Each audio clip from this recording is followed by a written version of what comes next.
Liều Excel trong video thì mình sẽ hướng dẫn các bạn làm một công việc nó không quá là khó. Tuy nhiên nó đang bị làm phức tạp lên nhiều. Đấy là chúng ta sẽ cùng nhau đi backup những cái luồng công việc cũng như là backup những cái credential của chúng ta ở trên NNN từ máy này sang máy khác. Thì các bạn thì nhìn thấy ở đây, đây là cái template mẫu để chúng ta backup credential. Tuy nhiên thì thực tế các bạn không cần phải làm phức tạp đến mức như thế này. Còn tại sao mình làm clip này? Tại vì đợt trước mình có up lên nhóm về N8N một cái community node là Puppeteer. Thì khi mà các bạn cài Puppeteer thường là sẽ gặp cái lỗi này, cái lỗi đỏ lòm như thế này. Thì lý do ở đây đấy là vì Puppeteer này nó không tìm được cái đường dẫn tới cái nơi các bạn đặt trình duyệt để thực thi. Hầu hết là các bạn sẽ gặp vấn đề này vì các bạn cài Docker. Đấy.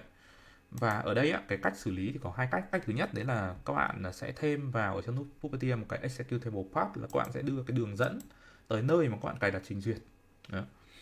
Các bạn hiểu đơn giản là Puppeteer khi mà các bạn cài đặt thì nó sẽ cài đặt thêm một cái trình duyệt cho các bạn, và nó sẽ dùng cái trình duyệt đấy để nó đi chạy những cái tác vụ tự động hóa, nó sẽ đi mô phỏng một cái trình duyệt của chúng ta. Thì đấy là một cái cách. Cách thứ hai đấy là các bạn không cài trên Docker nữa. Đó, các bạn đổi cho mình, đấy là thay vì các bạn cài Docker, mình không hiểu tại sao mọi người thường cài trên Docker ấy. Trong khi là cài ở trên npm nó dễ hơn rất là nhiều. Npm các bạn chỉ cần đúng hai câu lệnh. Thứ nhất npm install n8n, và thứ hai đấy là n8n hoặc là n8n start. Và trước đấy thì các bạn sẽ cần cài cho mình một cái gọi là Node.js. Thế thôi, đúng. Cài Node.js là một, npm n8n là hai, xong. Còn với Docker thì nó phức tạp hơn rất là nhiều, nhưng mà mình không rõ tại sao mọi người hay cài Docker. Đó. Nhưng mà mình thì mình cài trên npm.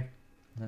Thế thì cái cách xử lý để mà chúng ta có thể xử lý cái trường hợp Puppeteer này là các bạn có thể cài lại trên npm. Và khi mà cài lại trên npm thì chắc chắn là các bạn sẽ phải cài lại những cái credential, đúng không? Các bạn sẽ phải set up lại những cái workflow, đúng không? Thế thì để mà làm nhanh á, chúng ta sẽ sử dụng đấy là chúng ta sẽ đi backup những cái workflow, những cái credential hàng ngày. Nhưng mà tất nhiên là sẽ không phải làm một cái luồng nó phức tạp như này nhá. Cũng không phải làm một cái luồng phức tạp như thế này, mà mình sẽ hướng dẫn các bạn làm nó rất là đơn giản thôi. Tại vì thực ra là cái tài liệu của N8N nó cũng đã nói cho chúng ta rồi. Đây mình sẽ cho các bạn xem, đấy là đây là N8N này. N8N nó có hướng dẫn cho chúng ta đấy là sử dụng CLI, sử dụng cái gọi là cái command line, cái lệnh, những cái dòng lệnh, viết ra những dòng lệnh để mà các bạn có thể đi backup workflow cũng như là đi backup những cái credential của chúng ta. Thì các bạn sẽ thấy ở đây chúng ta sẽ có, đây là export workflow này, cái này gọi là export toàn bộ workflow này và lưu nó vào trong một file này. Các bạn chú ý đến cái lệnh thứ ba này cho mình nhé. Đấy. Đối với credential thì chúng ta cũng sẽ có tương tự, đấy là chúng ta sẽ đi export toàn bộ credential và chúng ta lưu vào workflow, chúng ta lưu vào trong một cái file. Đấy, thì đấy là export nhé. Tiếp theo để import này. Import ở đây thì chúng ta cũng sẽ, đây là import toàn bộ cái workflow từ một cái file, từ cái file mà chúng ta đã export ra. Và với credential chúng ta cũng sẽ làm tương tự, đấy là chúng ta sẽ đi import. Đấy. Thế thì làm điều đấy như thế nào thì bây giờ mình sẽ hướng dẫn các bạn. Thứ nhất là mình sẽ hướng dẫn các bạn dùng viết những cái lệnh này ở đâu. Và thứ hai thì chúng ta sẽ đưa vào trong cái workflow N8N của chúng ta sẽ làm gọi là visualize, làm gọi là trực quan hóa nó lên như thế nào nhé. Thế thì đây là cái máy mà mình đang cài N8N ở trên đấy. Đó. Thì mình có một cái gọi là home lab, mình có nhiều những cái thiết bị với nhau. Thì cái máy này mình không đặt ở nhà mà mình đặt ở xa, mình đặt ở một cái nơi nào đấy mà mình được sử dụng điện miễn phí. Đó. Hoặc là các bạn có thể tưởng tượng đây là một cái VPS đi. Mình biết là nhiều bạn sẽ thuê VPS để chạy N8N vì nó gọi là nó chạy 24/7 và nó sẽ đảm bảo những cái vấn đề về điện đóm cũng như là mạng. Đấy, thì ở trên này nhá, đây các bạn có thể coi như đây một cái VPS. Thì ở trên này mình cài N8N thì các bạn sẽ thấy đây là những cái luồng N8N của mình. Đó, những cái luồng này thì mình vừa làm phục vụ nhu cầu cá nhân, vừa làm phục vụ một số những cái công việc nhẹ nhàng của khách hàng. Và bây giờ thì mình sẽ muốn là backup những cái luồng như thế. Thế thì mình sẽ backup như thế nào? Thì mình sẽ mở cái terminal lên. Đấy, đây là terminal này. Và trên terminal này thì đầu tiên mình sẽ muốn là mình sẽ đi export tất cả những cái workflow này ra, tất cả những cái credential này của mình ra. Đây mình có những cái credential này. Thế thì đầu tiên nhá, mình sẽ đi export workflow này. Chúng ta sẽ đi copy cái lệnh ở đây thôi. Export workflow này, và mình sẽ muốn là export sang cái, mình sẽ muốn export tất cả vào trong một file thì mình sẽ copy cái dòng thứ ba ở đây. Và quay trở lại đây thì mình sẽ paste cái đoạn code để vào. Đấy, N8N export workflow on này, output này. Output ở đây là cái thư mục mà mình muốn lưu file á. Thì cái thư mục của mình á, nó sẽ là ở đây mình sẽ lưu vào trong cái home này, my key document này. Copy cái này. Đó, dán vào đây. Và ở đây mình sẽ cần phải ghi ra cái tên file mình muốn lưu vào, ví dụ như là workflow output này chấm JSON. Đấy, enter một cái thì lúc này nó sẽ đi export tất cả những workflow cho mình. Và khi mà đã export xong các bạn sẽ thấy rằng ở đây chúng ta đã có được cái file này, nó chứa toàn bộ workflow rất là thật. Đây 48 workflow này, nó được lưu ở trong cái workflow output.json này. Rồi, bây giờ mình sẽ đi làm tiếp việc tương tự đối với credential. Để mình sẽ đi export với credential. Ở đây thì mình cũng sẽ chọn cái dòng lệnh này. Nhưng có một cái mình sẽ phải nói với các bạn. Đấy là về nó gọi là encryption và decryption đó. Cái này này. Thế thì những cái credential này là những cái nó rất là bảo mật. Đấy. Các bạn không nên để lộ với ai. Thế thì khi mà các bạn chọn cái N8N export credential này ra thì nó sẽ làm một công việc đấy là nó sẽ encrypt, nó sẽ mã hóa cho các bạn những cái credential này, để mà các bạn có lỡ lộ cái file này ra thì người khác người ta cũng không đọc được. Đấy. Thế thì cái câu hỏi là bây giờ các bạn đưa sang một cái máy mới thì các bạn sẽ mở nó kiểu gì, đúng không?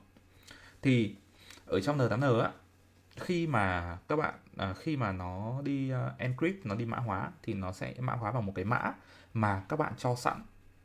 Và thường thì chúng ta sẽ bỏ quên cái bước này. Đấy. Thường là các bạn sẽ bỏ quên cái bước này nhé. Và ngay cả mình thì hồi đầu mà mình mới setup mình không biết, mình cũng bỏ quên. Đây N8N encrypt này, encryption key. Các bạn có thể xem cái tài liệu về cái này. Đây. N8N đầu tiên á, nó sẽ tạo ra một cái random encryption key. Đấy. Và nó sẽ lưu ở trong cái N8N folder. Và cái credential này nó được sử dụng cái encrypt này, cái key này nó được sử dụng để nó mã hóa cho tất cả những cái credential của các bạn. Và khi mà các bạn đem nó sang cái máy mới thì các bạn cần phải có cái encryption key này để các bạn giải mã. Đấy. Thì các bạn sẽ giải mã bằng cách đấy là đầu tiên là các bạn sẽ cần phải setup để export N8N encryption key bằng một cái string nào đấy. Đấy. Nhưng mà nếu chúng ta quên thì sao? Tại vì sẽ có nhiều trường hợp mà chúng ta quên thì có cái nó mã hóa rồi, có cái nó không có cái key để mã hóa, nó sẽ bị loạn cả lên. Thế nên là một cái cách nó dễ hơn á, đấy là thay vì chúng ta đi export cái này thì các bạn export cái này cho mình. Cái này thì không có mã hóa.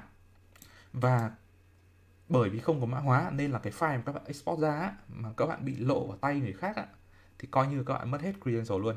Thì nó sẽ là cái bài toán nhá. Thứ nhất là nếu mà các bạn muốn an toàn thì các bạn phải set up một cái encryption key từ đầu. Đấy. Còn nếu mà các bạn đã lỡ rồi hoặc là các bạn đã không cần quá quan tâm bảo mật, các bạn muốn bảo mật sau thì các bạn có thể copy cái này. Đấy. Thì mình sẽ sử dụng cái cách thứ hai này để mình sẽ đi decrypt. Và bây giờ mình sẽ paste nó vào đây thôi. Paste nó vào này, N8N export credential on decrypted. Và bây giờ mình sẽ copy lại cái thư mục mà mình muốn lưu cái workflow này vào nhé. Mình sẽ lưu cái credential này vào, copy này, sau đấy là mình sẽ đưa nó vào đây, đưa nó vào trong này, paste nó vào này, và mình cũng sẽ đặt tên cho nó, ví dụ như là credential output.json ở đây, enter một cái. Đó, thì chúng ta sẽ chờ để cho nó khởi tạo ở đây. Thì trong cái file này nó chứa toàn bộ credential của mình. Và tất nhiên là đừng để ai lấy cái này nhé. Nhắc lại một lần nữa, đừng để ai biết được cái file này của các bạn nếu các bạn không mã hóa cho nó. Rồi, thế thì bây giờ chúng ta đã có hai file này rồi. Thì công việc tiếp theo là chúng ta sẽ đi đưa nó sang một cái thiết bị khác của các bạn, đúng không? Hoặc là mình đưa nó lên trên cloud hoặc đưa lên trên đâu để lưu trữ. Đấy. Thì cái đấy là một cái vấn đề. Tí nữa mình sẽ nói. Còn bây giờ thì quay trở lại, đấy là ở đây là máy của mình, đây là cái máy hiện tại mình đang dùng, mình đang quay màn hình cho các bạn đó. Thì cái máy này mình có một cái N8N nhưng mà gọi là mới toanh luôn. Đây, N8N này. Đấy. Mới toanh chưa có gì luôn nhá. Mình sẽ mở lên cho các bạn. Đó, mở lên thì nó sẽ yêu cầu là phải set up lại này. Đấy. Thì đến đây khi mà chúng ta đã đi qua hết những cái bước khởi đầu như thế này, xong rồi ấn Get Start này, skip luôn, thì bạn sẽ thấy ở đây một cái nó hoàn toàn trống trơn đúng không? Workflow, credential trống trơn đấy, logo hơn 5678. Thế thì bây giờ mình sẽ muốn đấy là mình lấy file từ máy này, từ cái máy ở xa của mình về cái máy mình đang chạy ở đây, sau đấy là mình sẽ đi import vào. Đấy, thì để mà gọi là chuyển file từ máy này sang máy kia thì chúng ta sẽ có nhiều cách. Cái cách mà mình dùng thì gọi là, cái này sẽ dành cho bạn nào bị nhạy cảm về dữ liệu đi, thì mình dùng một cái gọi là async. Cái async này thì mình cài trên máy này, async nó cho phép để mình đồng bộ file từ máy này sang máy kia, nó chung một mạng. Thế thì cái câu hỏi là tại sao hai máy của mình là chung một mạng ấy?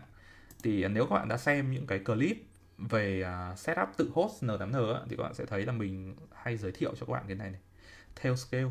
Cái này thì nó gần giống với cả các bạn setup bằng ngrok. Mình biết là các bạn sẽ thích setup bằng ngrok hơn, mình không biết là tại sao các bạn không thích dùng Tailscale, nhưng mà Tailscale nó là một cái khá là hay.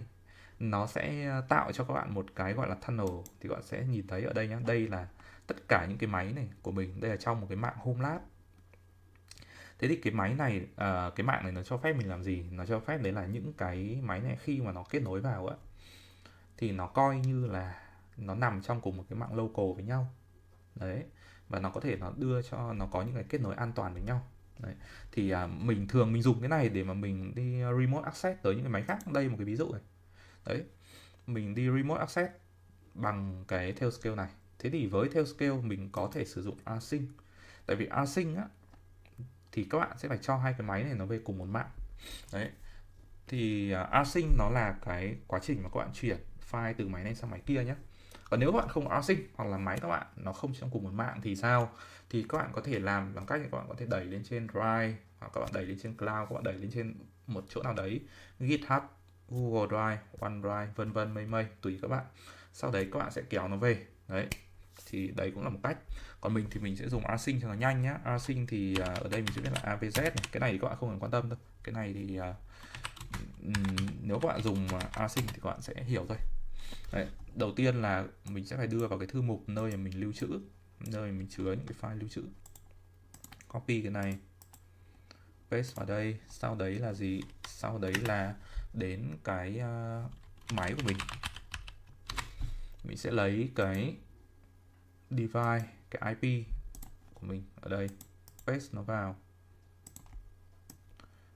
vào. Sau đấy là cái gì? Sau này nếu mình nhớ không nhầm là 2 chấm này. Và bây giờ mình sẽ phải đưa cái địa điểm mà mình muốn lưu file. Thì cái địa điểm mình muốn lưu file đấy mình sẽ muốn lưu ở trong đây là input này. Sau đấy mình sẽ chọn copy path name này, rồi paste nó vào đây. Rồi, và bởi vì mình đi SSH nên là mình sẽ cần phải nhập password vào. Sorry các bạn, sai mật khẩu. Rồi, đến đây thì không sai nữa. Chết, quên mất. Mình async thiếu cái chỗ này, username của mình nhập thiếu. Đấy, quên mất. Rồi, ok. Đó, thì các bạn thấy không, nó rất là nhanh. Rồi, thế bây giờ có những cái file này rồi thì mình sẽ làm gì tiếp theo? Thì mình sẽ tiến hành đi import vào nhé. Quay trở lại N8N và chúng ta sẽ cùng nhau đi đọc lệnh. Thế đầu tiên mình sẽ muốn import workflow đúng không? Đây, import workflow input file JSON. Quay trở lại đây, paste nó vào, và ở chỗ input này thì mình sẽ cần phải lấy cái file của chúng ta. Mình đang import workflow này, sẽ chọn đây, đấy là mình sẽ đi copy cái path ở đây và mình sẽ đưa toàn bộ cái path này vào. Đó, chúng ta sẽ chờ để cho nó import thôi. Rồi, đấy, đã import thành công 48 workflow. Và các bạn có thể mở lại, mình sẽ mở lại cho các bạn xem cái N8N này. Đấy, đến lúc này thì chúng ta đã có được, đấy là tất cả workflow đã được import vào rồi, không thiếu một cái nào cả. Và sau đấy thì mình sẽ tiến hành, mình sẽ đi import nốt cái credential nhé. Đầu tiên là mình sẽ lại ngừng cái việc nó chạy lại này. Sau đấy là mình sẽ đi import vào thôi, lại quay trở lại đây, credential, N8N import credential. Rồi, paste nó vào, và ở đây chúng ta cũng sẽ làm điều tương tự, lấy cái path này ở đây và chúng ta sẽ lại đưa vào trong này, enter một cái. Và lúc này bởi vì cái này nó không bị mã hóa nên là nó sẽ import thành công. Các bạn sẽ thấy là ở đây import thành công 41 credential. Nếu các bạn đến cái đoạn import này nó bị lỗi á, thì các bạn sẽ phải kiểm tra lại là cái này của các bạn, những cái credential này nó có bị mã hóa không nhé. Rồi, và bây giờ thì mình đã hoàn toàn có thể chạy N8N cho các bạn xem. O để mở trình duyệt. Đó, lúc này thì toàn bộ những cái credential của mình nó được load vào đây rồi. Và bây giờ thì mình có thể mở vào trong một cái cho các bạn xem. Ví dụ như là cái nào nhờ bottom Latin N8N đi. Đấy, thì đến cái node Google này, các bạn sẽ thấy là đến đây thì nó đã hiển thị lại cho mình những cái credential rồi, và thậm chí cả những cái API key. Tất cả những cái thông tin nó đều sẽ để ở đây. Thì các bạn chỉ cần khởi chạy lại một lần để cho nó xác thực lại nếu yêu cầu thôi. Thì lúc ấy tất cả những cái luồng các bạn nó sẽ hoạt động lại bình thường. Đó, thì đấy là cách để các bạn có thể backup cũng như là lưu trữ hay là chuyển những cái workflow hay là credential nhé. Thì đấy là cách dùng code. Còn bây giờ chúng ta không dùng code thì sao? Còn bây giờ nếu mà chúng ta dùng N8N để tạo ra một cái luồng á, thì cái luồng đấy nó sẽ gồm những cái bước nào? Thì cái luồng nó sẽ gồm, thứ nhất đấy là chúng ta sẽ đi trigger on schedule. Mình biết là chúng ta không muốn là chỉ lưu nó một lần đúng không? Ví dụ như chúng ta đi backup hàng ngày. Đây, chúng ta sẽ backup hàng ngày này. Hoặc là chúng ta sẽ vừa backup hàng ngày vừa cho nó trigger manually đi. Đấy, thế thì sau khi mà chúng ta trigger xong thì đầu tiên chúng ta sẽ làm gì? Chúng ta sẽ ở trong này chúng ta sẽ có một cái node đấy là gọi là execute, nếu mình nhớ không nhầm, đây execute comment. Đây, thì trong này các bạn viết vào cho mình những cái dòng lệnh mà lúc nãy mình đã viết ở đây. Đây các bạn viết cái gì trong này thì bây giờ các bạn viết vào đây. Đấy nhá. Bây giờ mình sẽ thử xóa hai cái file này đi nhé. Okay. Xóa hai cái file này đi, move to trash này. Sau đấy mình quay lại đây. Đó. Như thế này, nó export workflow này. Rồi, bây giờ ấn test này. Test một cái nhá. Test xong thì chúng ta có cái gì? Chúng ta sẽ có một cái output. Đấy. Đây là cái output của chúng ta. Thì cái này khi mà quay lại đây thì các bạn sẽ thấy rằng đó, nó đã có rồi. Và các bạn có thể làm tương tự với cả cái credential của chúng ta. Thì các bạn thể thêm một cái gọi là execute, gọi là lấy cái credential ra đi. Thì ở đây mình có thể làm đấy là duplicate này. Đó, duplicate vào, nối nó vào, xong bây giờ thay vì là export workflow thì sẽ đổi thành export credential, hoặc nếu mà các bạn lười thì các bạn có thể copy lại cho mình. Đấy, copy ở đây xong quay lại đây, đưa vào cái này. Đó, N8N export. Đấy, output, credential output. Ok chưa? Test này. Đấy, thì đến đây các bạn sẽ thấy là bây giờ cái file nó sẽ được tạo ra ngay ở đây thôi. Ở đây có cái lỗi gì đây? Đây là N8N export này, node cho ok. Quên. Sorry các bạn, cái này cái N8N export này. Đây, output. Quên mất, phải xem lại cái đoạn này nó là gọi là một dấu hay là hai đây. Nó có hai cái gạch, mình copy nó thiếu mất một cái gạch. Đấy. Thì đấy là cái lý do. Xong rồi ở đây nếu mà nó đúng thì lúc này nó sẽ tạo ra cho các bạn một cái file đây là credential output rồi nhá. Thì đến bây giờ các bạn đã có một cái gọi là credential output xong rồi.